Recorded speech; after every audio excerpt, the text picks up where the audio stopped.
And I think that's something that a lot of younger women appreciate, thinking that there's a road out of fear into feeling more confident and building that skill set and feeling pretty good about that. So I have a story about both of those things. I hit a wall once in the fortunately in the early part of my career between fear and fearlessness. And I was master of the work at J. Walter Thompson, hot stuff. I didn't know there was such a difference between work and relationships. And I left Thompson to take a middle-sized agency with great clients and be a CEO. Slam dunk. The problem was I was scared to death from the day I walked in the door. And what frightened me was kind of logical. The creative department was fond of drugging and drinking. The financial system didn't work. And it turns out that for me, these were utterly fearful things. I don't know if they would be for everyone. My family was uneven about money. My father was an alcoholic. This is not my idea of a good time. I went to work for security, and because it seemed so safe. I've heard so many women call work safe. Ha. But once you get there, you have to deal with the game. So I was taking another job, an easier job, a lower level job, really, out the door. And I turned over some pages of anonymous reviews that we were doing for one another. And it said, Charlotte is fearless. And I thought, oh yeah. And then I realized another one came up and said, she's really brave for us in front of the client. I thought, that's different. And there is that Charlotte. So what I did is I decided to stay. And I went to work on this other side of me that was so fearful. So I attended Children of Alcoholics. I have a degree in math. I know how to do numbers. Why didn't I look at them? Well, I began to look at them. And over time, we turned that company around. And I got a chance to create a different threshold for myself as a CEO in waiting. And I think that the message for me to you is, don't give up on yourself. I almost did. And if you understand that there are 2 or 3 of you hanging in there, and the one that you want out is the one that's going to be propelled by a deeper understanding of what you have to offer, and also that fear is just this great impetus to shove you out in the world where you may not find everything welcome, but all will be fascinating. I think fear is an absolutely necessary thing. You can imagine me, a 20-year-old African-American woman from the south side of Chicago. When I got promoted, I was the only woman and the only African-American in this firm. Everybody under me was white males. Scared the hell out of me. It was very, very frightening. And as I remember the feeling of first giving my first directive, I wondered if they were going to do what I said. That was a very, very, very poignant, incredible moment that turned my life around. Because guess what? They did. They did it. Yeah. And so as you grow and you mature, you recognize that fear is really a figment of imagination, who you are, what's inside of you. You have to always remember that fear's coming inside of you. And it's there really to make you a stronger person. Because once you step through it, once you break through it, you become stronger, you become more confident and more commanding, and you can get it done. You can imagine, as we all did, putting our stuff out there. Will people like it? Oh my God, that's a fearful moment. And then guess what? The audience responds. So I was talking to my brother about it one time, and he said, that's everybody's companion, from that monster under your bed to that soldier walks on the field, everyone's scared, to that basketball player that has to shoot that ball in front of millions of people. That's the maker. You don't become a leader without feeling it many times. Can I just add something? Because I worked for Charlotte for 5 years. And I never saw a moment of fear. But what I want to add is it is so confidence building to go in next to someone who is confident, is sure, you know, that this meeting is going to be successful and we're going to do what we need to do. And sort of when Charlotte stood tall, I stood tall.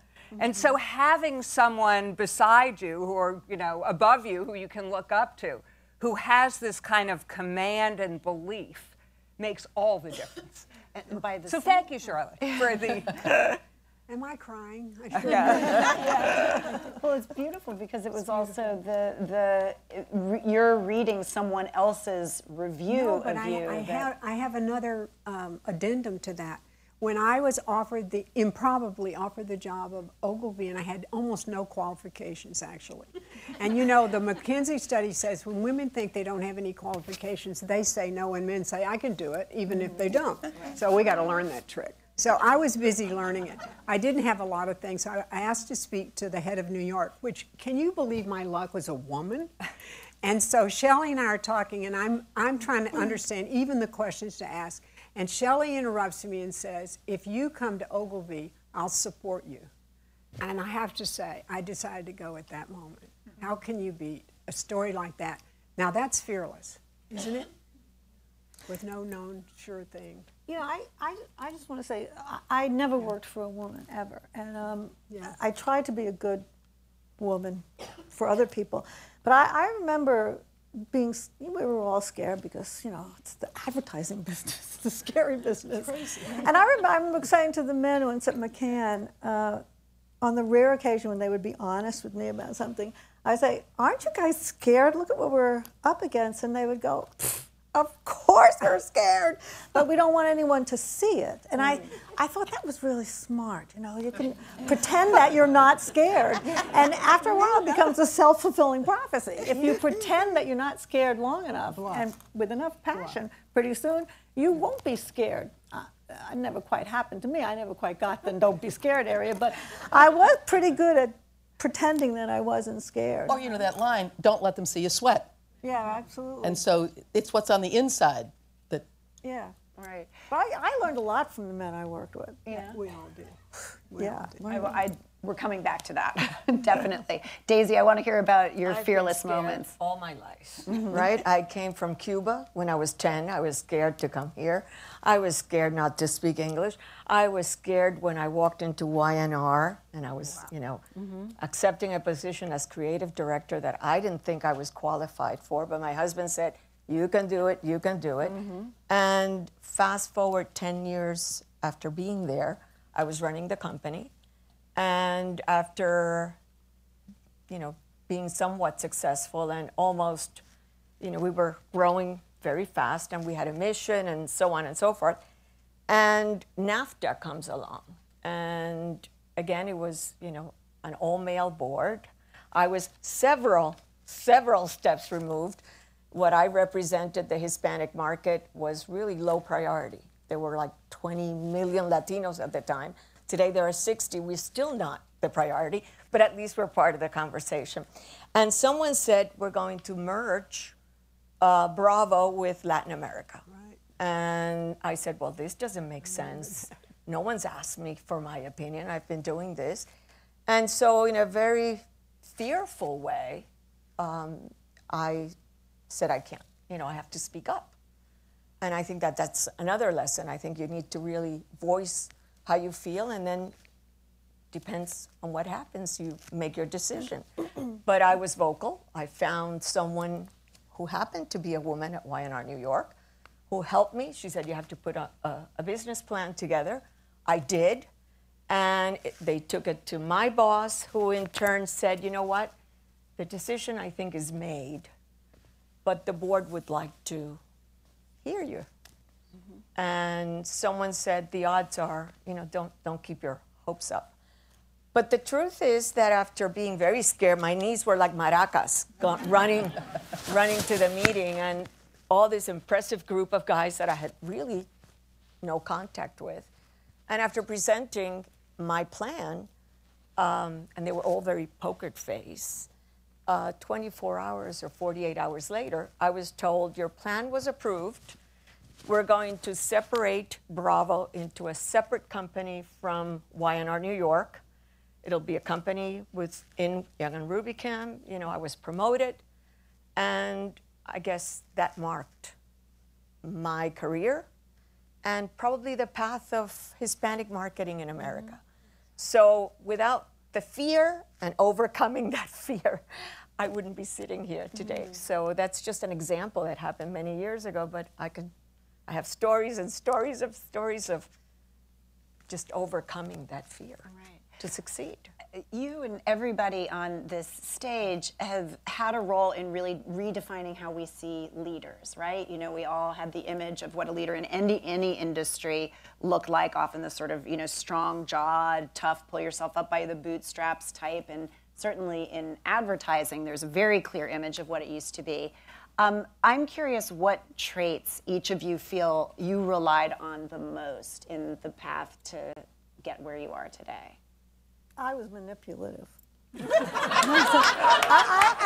is a woman who used the word seduce in her book, so you know. I know, but I didn't see anything wrong with being manipulative if you were doing it for the greater cause, for the greater good. Now, I think it's wrong to be manipulative just for your own sake, but I never did that. I was always doing it to help the agency and sometimes to help them. You know, be better men, be better, you know, be better at what they did, be better women. And so manipulation was not a dirty word for me at all. Give me an example of manipulation. Okay, so there would be two guys who wouldn't talk to each other, wouldn't work together. And they were causing a problem. And I won't tell you which agency it was because it happened in all of them. And so I would say to one of them, gee, I'm surprised you don't like Fred because he just said he thought the report that you wrote on blah, blah, blah was really, what he actually said was it doesn't stink like he normally does it.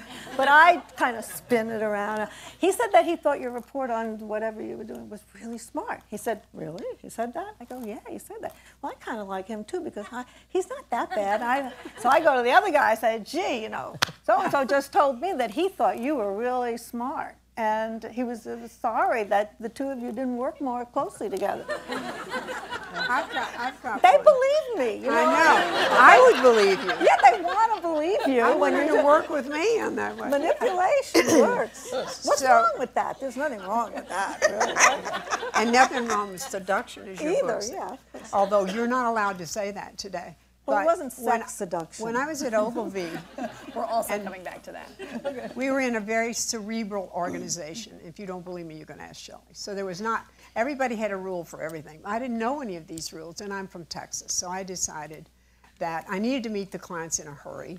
And the idea was 6 people would go talk to 6 people, and 2 years later, you'd find out something. And we didn't have 2 years. So there were 30 clients around the world that were key and beautiful clients to me. I'd come from client zero zone. And I called them on the phone. I asked to speak to them personally. I knew my accent and my voice would be something hard to forget. Maybe not good, but hard to forget. And I managed to get a one-on-one appointment with every CEO I called. And I deliberately said, I would really like to meet with you alone. Which actually is pretty provocative, isn't it, Nina? And so in that conversation, if it went well, I said, what keeps you awake at night? And I got this amazing range of information.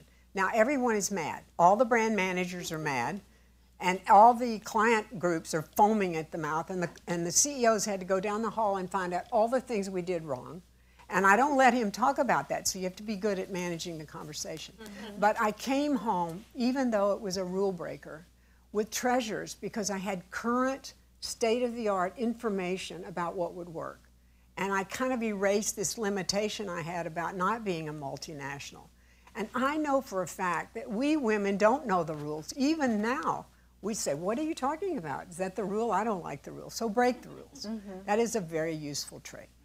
So rule breaking, manipulative. I want to do passion because it's sort of, I think the ability to sort of express how strongly you feel about something with emotion. I mean, if you're going to lead, you got to, you know, sort of get people to follow you. And they look in your eyes, and if they see light in your eyes and that you're a believer, then they come and follow you. Now, this gets very tricky, though, right? Because sometimes I have seen women been taken aside by very well-meaning men who say to them, that was good, but you have to be, you have to be a little bit more presidential. You have to be a little bit more cerebral. You just, I just say that is just wrong, because people find people of passion compelling.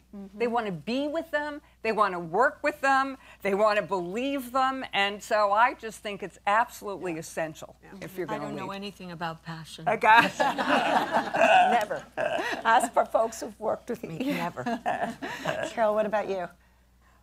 Well,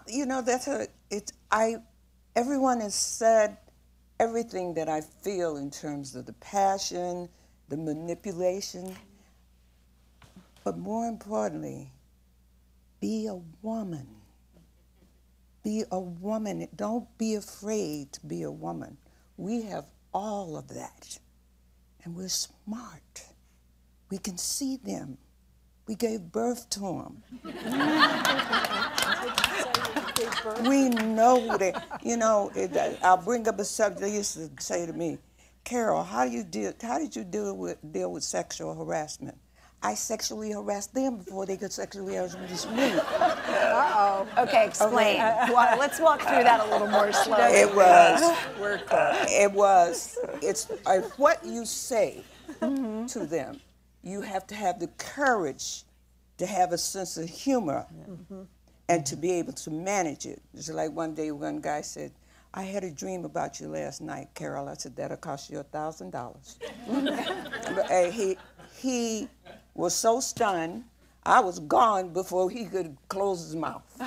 You see, it's about being able to manage the situation that you're in. You have an incredible sense of humor. You can see them coming. You know what you see. And you know how to move and manage it. What you want to engage in, but have the power to know, the power that it is your decision whether or not you want to be in that situation. Manage the situation. But I think a lot that helped me again is that I was mysterious. They didn't know who we were at that time. We were so few of us in there. So as a result, we had better access and our ability to manage the situation. You have to have vision. You have to be able to see. It's very, very difficult. I would not recommend this industry to everyone. This is a difficult industry. You're not going to avoid it, and this industry is still not owned by us. It is not. So consequently, it is a problem-solving industry on every level, just not on the paper you do, but on your social engagements. You have to be cognizant of that at all times. Let's stay on that for a minute, that idea of the industry not being owned by us. How do you feel we're doing in terms of progress? We're in the middle of this huge cultural discussion about better representation of women and more women in leadership across all industries. Looking at the industry that you all know so well, advertising, are we celebrating? Are we close to celebrating? Are we nowhere near? Where are we? Well, I teach executive women, so I have a shot at something in WPP, not the world, but someplace. And we're getting, like after 10 years, and Shelley's taking care of and pushing them through the thresholds, we're over there pushing. We have a number of women who are already in these big divisions and making things happen. And what you hear and see, what I see in the template of a man and a woman working together is women have, this is really what Carol's talking about, women are not afraid of the emotional context of something, of feelings and emotions. And that's why Shelley says, get out there and express yourself. Well, you got punished for that in the past. You looked like you were having a tear run down, men would flee. And the most people I've ever seen crying are men anyway, so I don't know what the problem is. So in addition to the emotional content and the intimacy with which our business thrives, the unknown of an idea, these are very feminine, intuitional kind of things. The men are great problem solvers. There is nothing like the team together. And what happens when you see the women in these universes that we're really seeing happen, and I know they're not enough, it's just double up. it's double sum game because a woman has a far-seeing eye. So, for instance, she'll tell you what they really meant, and the man will say, "Here's what we ought to do about it." You can't beat that team. Let's get that team on. Which is what happens when, as we break down these barriers, so it's not 5 guys and 1 woman, unless she's unless she just really lets herself loose. You know, it's intimidating. I mean, I think we have to acknowledge that. Yeah. And so if you have 2 of this and 3 of that, or some combination, then you're going to have better ideas, better execution, a better conversation, and it's not just going to be one person's idea, and that everybody has to kind of fall in line. Right. You know, and because I've worked for people like Rupert Murdoch, which was, you know, certainly as a young, not that young, but I was probably in my mid-30s then. He gave me some very good. There were 2 things that I remember about Rupert. One time I was giving a presentation about New York Magazine's year to the board. It was a very small board, like 5 or 6 people. It wasn't all that formal, but I, with passion, sold the year that we had, and I felt like I had worked on it so hard. And my boss came in the next morning, and he said, "Kathy, I'm going to give you some very good advice." And I'm thinking like a raise. And he said, you were selling too hard. I was totally crushed. Yeah. I couldn't believe that I had done so well, and this man's going to take that sort of sense of excitement and feeling like you really did a good job away from me. And I thought, well, that's his problem. And I said, "Marty, I thought I did a really good job." But it did teach me one lesson, and that is you can oversell in certain situations. And I think you have to kind of judge the audience, and there are places to promote and to sell, and there's places to not do that as effectively. Especially like that was not a corporate boardroom in the tradition of it. But I love that story because that's just practice. Just start practicing. What are they going to do, kill you? Get out there, take a chance, say something outrageous, go too far, and have someone say you went too far. I'd rather go too far than not be heard. Yes. And you know, stamp your foot. Shelley talks about passion. You should see her on a roll. It's shameful what happens to the rest of the men. And it's not just verbal agility. She will bring in her doctors, her husband, her children, the world, whatever it takes. And so, you know you're in the game. You got skin in the game. Get skin in the game and let the consequences take on. What will emerge is a very superior form of human behavior. But I think one of the big differences now, though, from the time when we first started out is our clients are women. I mean, you know, which was never true. We used to walk into a room of these, you know, serious-looking men and all that. It's just different now. And the conversation is different. I mean, whoever thought that you could go shoe shopping with your clients? You know, now you can. Just, but I think it changes the whole nature of the relationships, of what's happening in these rooms, and it's just a different conversation. Right. You know, I always like to say one of my most memorable moments was Kimberly-Clark, makers of sanitary products and diapers, had no women in the whole company. It's just sort of, so when someone had to talk about having a period, that was always me. And it was just, and you know, it was so bizarre. You knew it was bizarre as you were having this conversation. Sort of, well, better you than they talking about well, it. Well, they did. No, they did. One of my favorite lines was a man said, well, you know, we could position a period in a different way. We could position it as, wait for it, the promise of fertility coursing through your body. This is a direct quote from somebody. It's just a man. The promise of fertility coursing through your body. And I said, you obviously have never had a period. But that was one of my favorite stories. I love that story. One of my first jobs at Leo, when I went to work at the agency, was, you know, I got put on this feminine hygiene product. And it was, you know, a sanitary pad. You remember, man, you know, older people. It was that pad that had the string, the thing up here and the thing down there, and you hooked it over the stuff. And they send me in this room with all these creative men. So here I go, this woman, and I walk in the room. There's 13 men in the room, and they're working on a sanitary pad. And I'm like, and you look at, and they said, okay, here's the board over here, Carol. And so they had personified this pad, and as a woman, and the top thing was her hair, and the bottom thing was the fishtail dress, and she had two spindly legs coming out and heels on, and big red lips. I was like, she got red lips, okay.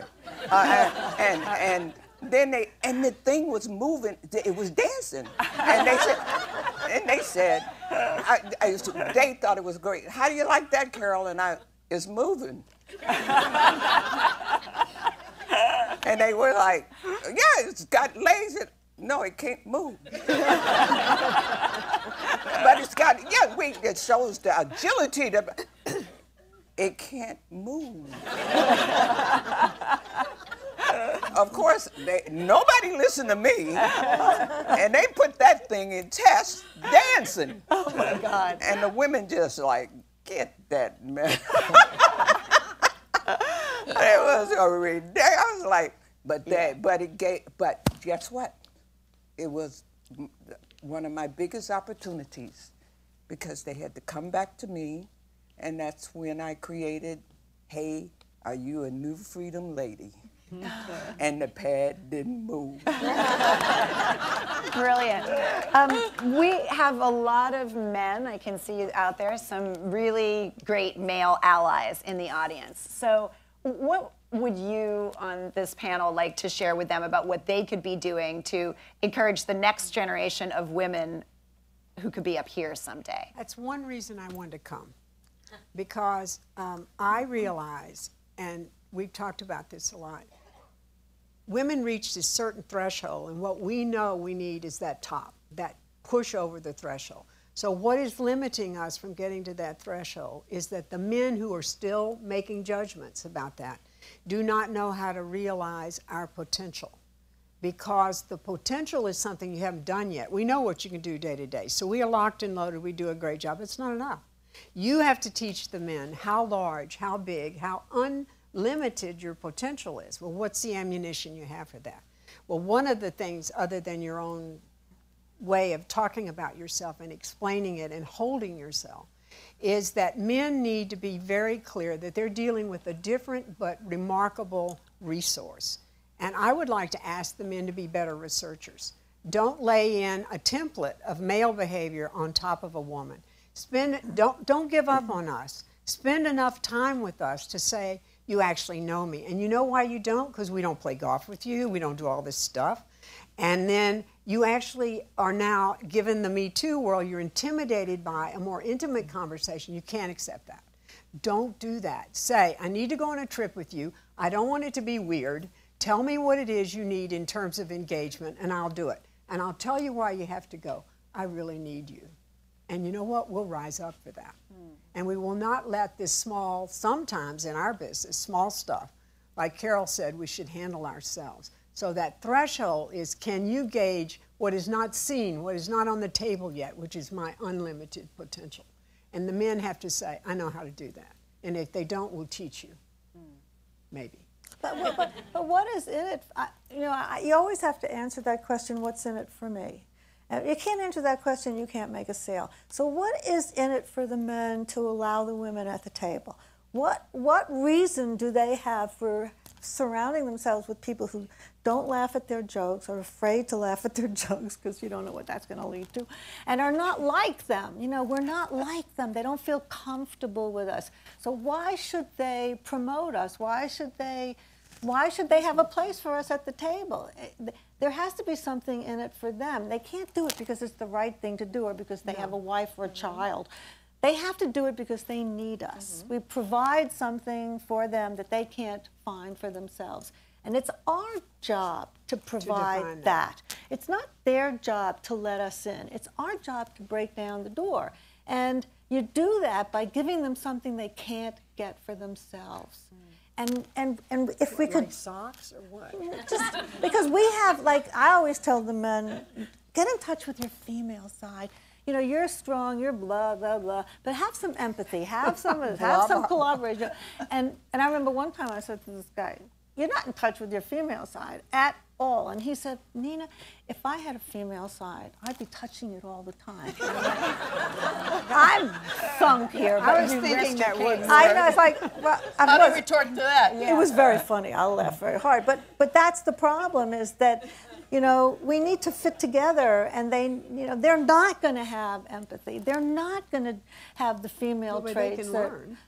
But they're better off if they let us in the room, and then we can have the empathy. You know, we can be we can collaborate. We can do the things that we're good at. They can do the things that they're good at. And maybe if we work together long enough, we might rub off on each other. But it's not up to them to give us an opportunity. It's up to us to show them why they need to be with us, why we need to be with them. So we have to do both. Yeah. Where the rest of you fall out on that, and what's your message for men? I think Nina is right, but I think it's both. I think they need to give us the opportunity. And sometimes if we, I have to say I've been lucky. You know, I've been fortunate. I've had terrible male bosses, but I've had, for the majority, they've been very supportive. And if anything, I think their opposition to my views made me better. Yeah. In other words, Yeah. I brought myself to work, my whole self. You know, I'm an emotional, caring, nurturing, empathetic human being. And I think that sometimes I just had to work harder at improving my intellectual, at communicating, let's just say, That's right. my intellectual and analytical side. I was watching a documentary about Pauline Kael, the film critic for The New Yorker. And there was a line in the documentary, she's interviewed, and she says, you know, men can accept us and forgive us for being emotional and for all that sort of stuff that we do, but they can't forgive us for being analytical and intellectual. They sort of are fearful of that. And so I think that we need to, as women, you know, educate them too. Have them, you know, we need to have them open the doors for us. And once they're open, I think it's up to us to. I would say beware killing with kindness. Because I have seen so many situations where men, because they want to do the right thing, will say, well, this is a great new job and opportunity, but she just had a baby, or sure, her husband has to go somewhere else. And so because they don't want to put women in a situation where they're either going to be conflicted or feel pressure to take an opportunity, will just not offer it at all. And that's the worst thing that you could do to a woman, you know, is just It's sort her of... decision. It's her decision. It's her decision, exactly. But I mean, I'm sure you've seen it too, is so many times like, there's an opening to be the head of the Mexico office, but gosh, she just had a baby. She's not going to go to Mexico with a baby. Well, ask her. Right. Maybe she will go to Mexico with a baby. Just how do we know? Well, I think that, you know, this is kind of a difficult question in many ways, because I have to say, listen, Verg, I have been promoted up to the top of a mass market agency twice. I have owned my own agency for X amount of years. I have made a ton of money from multiplicity of different clients, from Disney to Coors, you name it. And they've all been men. I have worked with women who work for these corporations, but every contract that I have ever gotten has been awarded to me by a man. Every promotion I have ever gotten has been given to me by a man, promoted by a man. I like them. And I have worked, I have cursed them out, and they have never cursed me out. I I'd say they are very, very hardworking, smart people. And I've learned something from every one of them that I work for. Now, a bunch of them I work for were assholes, but I liked them anyway. Okay? This is a fun business, guys. It's fun, and it's a problem. So I loved it. And I enjoyed every bit of it, even boxing with the assholes. Which, by the way, should be the title of your next book. Absolutely. Right? I want to pause for a second to just take a couple of quick questions. We don't have a tremendous amount of time, but I know we probably have a lot of audience questions here. So before I ask the panel our last question, does anybody here have anything they'd like to ask? And I think we have some roving mics. Hands anywhere? Right there. Hi, I'm Simran. I'm from McCann. I have a question. For someone who is fresh to the industry, what advice would you give to break through and to stand out? Kathy, you do a lot of mentoring, but I know you don't like to call it mentoring. I'd come in early and stay late. Honestly, you'd be amazed at how many opportunities can come because you're the person that is sitting there. A newscaster told me one time that in one of her first early jobs in Nowheresville, she asked for the night shift because she knew if she got that assignment on the night shift, she'd be the only one in the station. And then she'd be on the front, on the news, you know, she'd own the story the next day.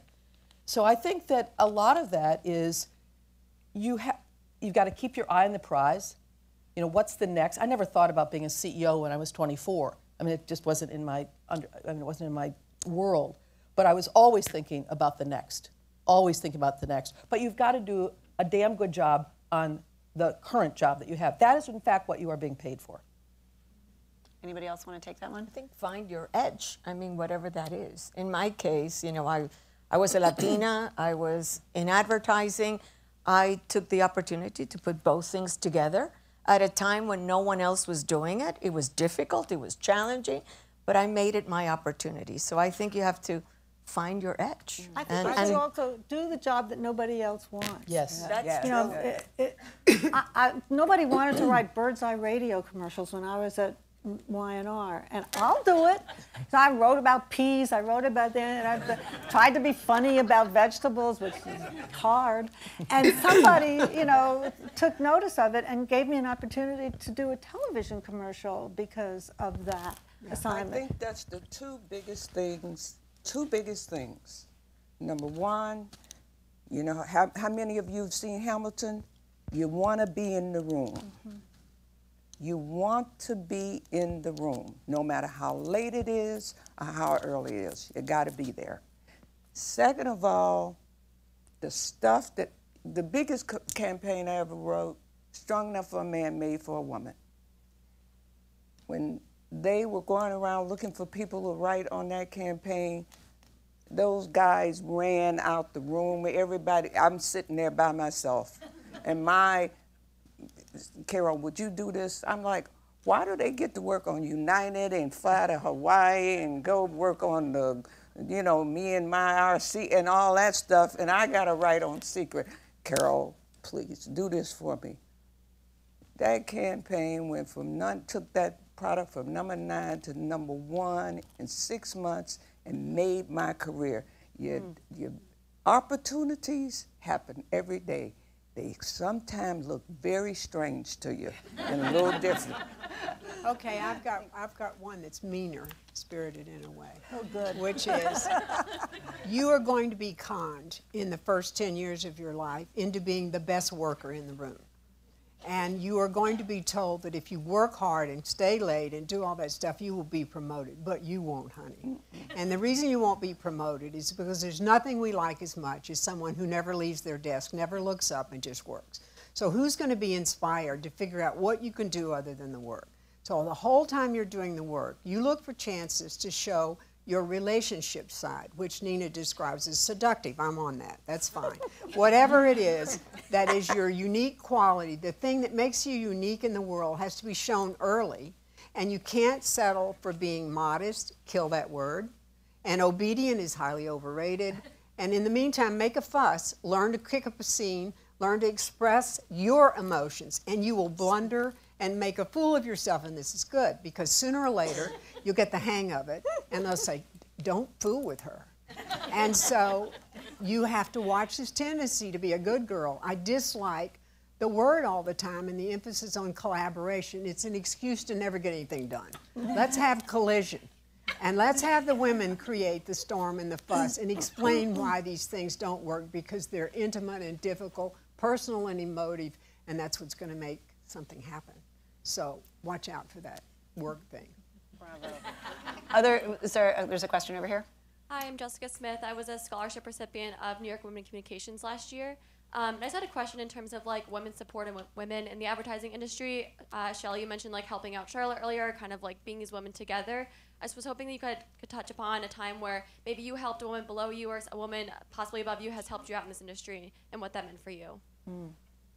Well, I already did mine. Yeah. Yeah, she's on record. Anybody else? Thank you. I never worked for a woman. And I'm not proud of that, and I'm not happy about that, because I think I missed something. I remember, you know, we were all been the only woman in the room. When that happened to me, the first year I went, I'm the only woman in the room. I am really special. And then the second year, I started to get not such a good thing. I didn't like being the only woman in the world. And by the third year, I was still the only woman in the room, and I stopped going to the room. You know, I just stopped going to those meetings, and I thought, you know, it was me and the translator were the only two women in these big board meetings, these global board meetings. And it's changed a lot now, because, you know, you've changed a lot, Deborah. And I think that there are a lot of women who, aside from us, who are growing up in this business, who are not sitting at the kids' table anymore, they're sitting at the grown-up table, and I'm very proud of the fact that that's happening. But it didn't happen when I was working, and I don't know that I did that much to change it. I think if I had to do it over again, maybe I would work a little harder to get more women in when senior I was positions. I was the ad director of Ms. In its earliest days, and we thought naively in the beginning that we would find the woman on the client side or the agency side that would be so thrilled at this new, quite radical at the time, feminist magazine coming out. Gloria Steinem was the editor-in-chief and Pat Carbine was the publisher. Right. But we found then, for reasons that we began to understand better, the woman then, let's just say she was, I don't even think we call them marketing directors, but probably the advertising director on the client side, she was very proud to be the only woman in the room. And she certainly, I mean, she knew she was paid less than the guys, probably had less authority, but she wanted nothing to do with anything in the least bit that spoke of feminist. It was like, ugh, a dirty word. And so then we started getting a whole bunch of different people, because we thought we're never going to get anywhere with these really well-known women who didn't want anything to do. But then as we began to mature and understand where they were coming from, which is they'd worked twice as hard as anybody else, they still made less than the guys, and they didn't want to damage their career by getting associated with something that was considered pretty radical at the time. I'm sorry. No, that's right. I think that you have to be very smart about the only woman in the room, especially if she enjoys being the only woman in the room, because it's just like a checkerboard.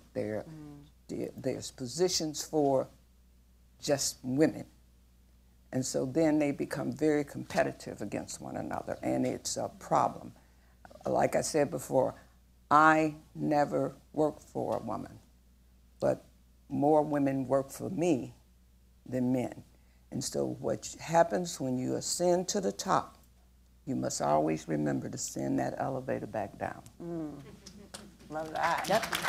I am afraid we are almost out of time, so I would love to just close by asking everybody on the panel, you know, you've got this great audience here of male allies, as we've discussed, thank you, and young women who are really the future of this industry. What is the one thing that you want them to walk out of this room thinking and doing and knowing?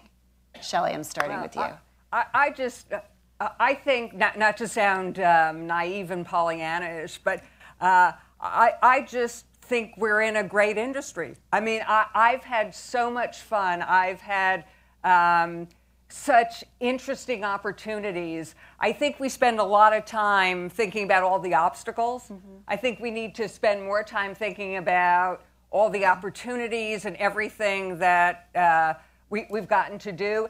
This is not the time for people who are uncomfortable with ambiguity or complexity. If you're uncomfortable with that, now's the time to exit. But I think if you can embrace that and just say this industry is changing wildly, you know, as we watch it, it's so interesting. There's so much to be done that I just think we should take a moment and just feel grateful that we're in a place where there is so much going on, where the people are so interesting, and every day is certainly an adventure. I think when we got into the corporate world, you know, we were very independent. We accepted that there was a world, that it was a boys, you know, a men's club, and that we had to sort of find our ways.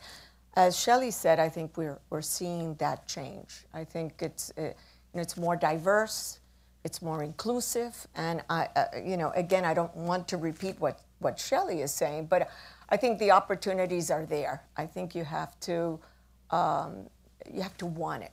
You have to love this business. You have to love what this is about. All of the changes, all of the constant learning, and be passionate, love it, and persevere. I will add one thing that years ago, you know, you would mentor someone or you would say to someone, this is what you should do. You should you know, be authentic. You know, how do you mentor someone? Has it changed? I think it's one of the discussions that we had, and I think some of it stays the same. Some is the same, but I do think in this world of technology, if I could just appeal to the young people that, you know, a little human connection for a business that's about storytelling does help. And I think we have a saying in Spanish, hablando se entiende la gente.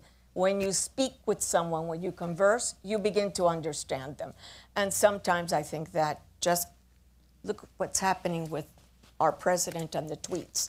So again, yes. So have fun, make personal contact. What would you add, Carol?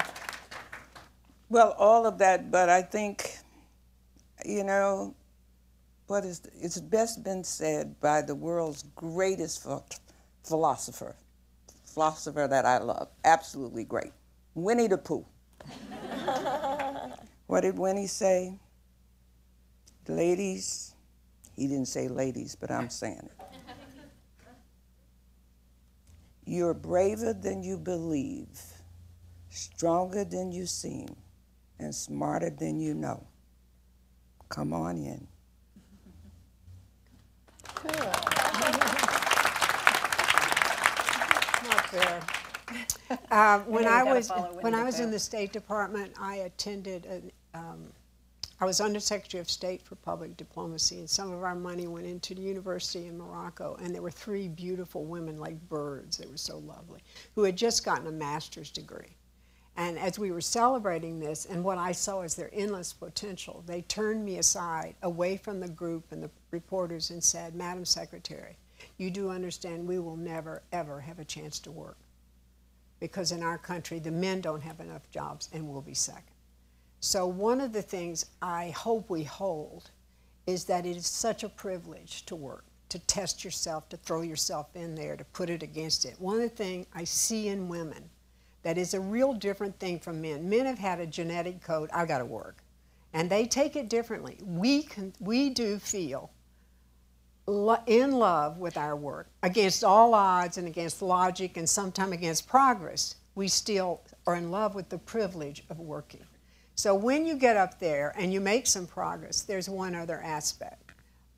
You got there because you have a kind of steely intestinal fortitude. You know you did. You don't get there unless you have it. When you get there, put that down and take up generosity. And generosity is like the secret ingredient of leadership. If you're going to have people follow you, they have to feel connected to your belief in them. and then that'll be all you need, honey. You know, I mean, I think if you take nothing away from this, you'll realize that this business is not for the faint of heart. You really have to be strong. And the most difficult thing that I had to do in this business wasn't writing, coming up with ideas, hiring good people, selling good work. It was relationships. It was having the relationship with the people in the office so we could all be rowing in the same direction, getting people to work together, getting them to accept each other. You know, if you do, you know, study relationships. You know, if you hate somebody, not one person in particular who I'm thinking I could never like, but if you don't like somebody, find something about that person that you could like. I had a horrible client, but he saved a cat once. And every time he would do something horrible, I'd go, well, he saved that damn cat, so there must be something good about him. Find something that you can love. Because if you don't like somebody, they'll know it immediately. They may not, you know, men may not be as intuitive as we like them to be, but they always know when you don't like them. They do. And so you got to be careful about that. Figure that out. Kathy, one thing we want people to know. You know, when I got out of college, I wanted to be in something creative, advertising, public relations, magazines. And to this day, I've always said that when you're in a business of ideas, no matter whether on air or in print or wherever, you are dealing with people who are interesting. I think our industries, broadly defined, attract really smart, interesting people because they are about ideas. And I think that's one of the great things that we can be incredibly proud of. Not about male or female, it's just about that's where the brains are wired. And it's very fulfilling. Thank you. I want to remind everybody that there is a cocktail hour immediately following, and I believe our panelists will be sticking around, so you'll have a chance to talk to them then. But in the meantime, please join me in a round of applause for our incredible panelists.